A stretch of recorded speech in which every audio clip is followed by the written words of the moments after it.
understand. A song by female black singer-songwriter Jessie Wilson was nominated for the prestigious Grammy Awards. The song Keep Rising was nominated for Best Song Written for Visual Media after the track was included in The Woman King, the hit movie released this year, starring Viola Davis. I wrote Keep Rising from a space of frustration and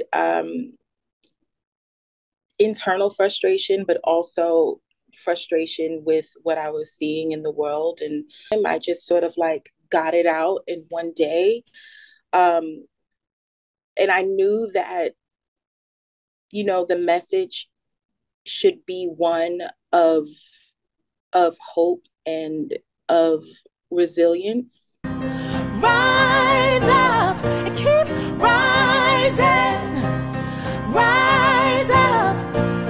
When the studio came back and said that they, you know, wanted to use it, and you know, we sort of went back and forth and made lots of adjustments via, you know, Gina's input, and just tailor making it to the movie, adding in, you know, words that felt like the film. And then Gina added Angelique Kidjo, which absolutely blew my mind.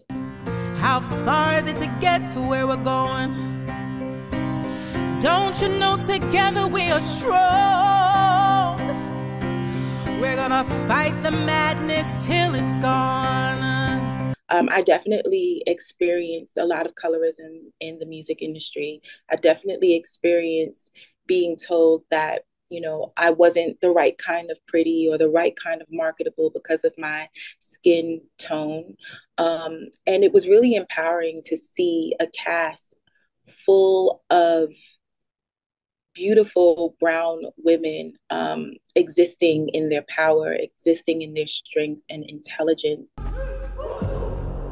The winners of the Grammy Awards will be announced on the 5th of February. We are the spear of victory. We are the blade. Nigeria is the leading producer of fresh yams, but despite a huge production, the West African nation is nowhere in the map of countries that export the product. Yams are the 5th most widely harvested crop in Nigeria and one of the most expensive to produce. The planting and harvesting processes require significant labor input. Because to see yam now is not easy to see. That is why it's too expensive to plant. It's not everybody that can have money to buy yam where you can plant, because it's too cost.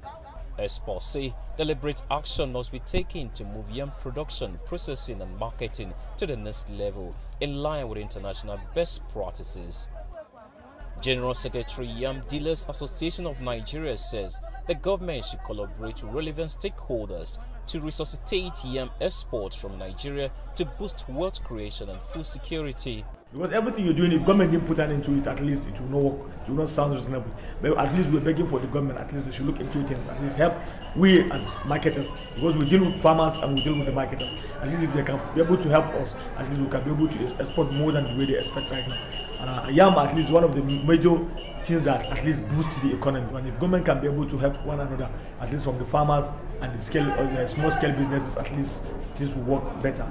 The agricultural sector in Nigeria employs approximately 60% of the labor force and contributes to over 40% of the country's GDP. Michael Dibe, African News, Abidjan, Nigeria. Representatives of Jewish communities in Sub-Saharan Africa gathered last weekend in Ivory Coast to create an umbrella religious organization for the region. During a week of activities in Abidjan, the attendees learned about Jewish practices such as kosher slaughter and burial practices. The purpose of this meeting is to bring together all of the emerging Jewish communities that are developing and growing throughout Africa. For example, Nigeria has over 80 Orthodox synagogues, and it's growing. And we find this in many countries across Africa. They've never met each other. We spent a week together learning and studying the Bible, the Torah, the Jewish traditions, and the Jewish laws.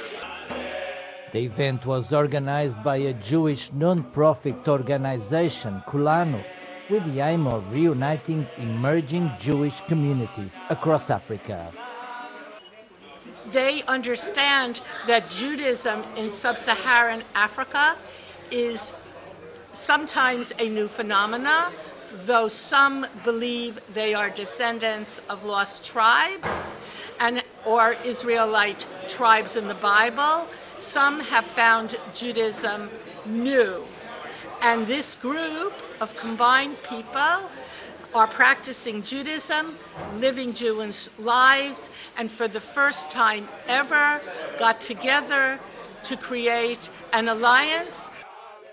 On the final day ahead of the Hanukkah celebrations, the group planned to consecrate a new synagogue with the laying of a cornerstone. In Tunisia, human rights activists protested on Monday outside an appeals court in the center of the country, as a man known only as Daniel appeared before judges on the first day of an appeal hearing.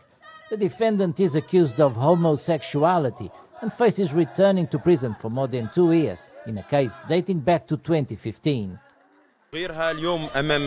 Today, in front of the Court of Appeal of Kairouan, in a demonstration to support Daniel, the only person remaining in the case of Kairouan since 2015, we are waiting for a decision that will bring justice to the victims. Most have left the country because of abuse and homophobia. Many held up placards calling for the article of shame to be removed, referring to Article 230 of the Penal Code, which punishes homosexual acts by both men and women with a prison sentence. I look at the case today in all its parts as a case to rehabilitate rights and freedoms, not to attack residential sanctity or physical sanctity. Daniel, along with 5 other men, was originally charged in 2015 with homosexual acts, which is punishable by up to 3 years in prison in Tunisia.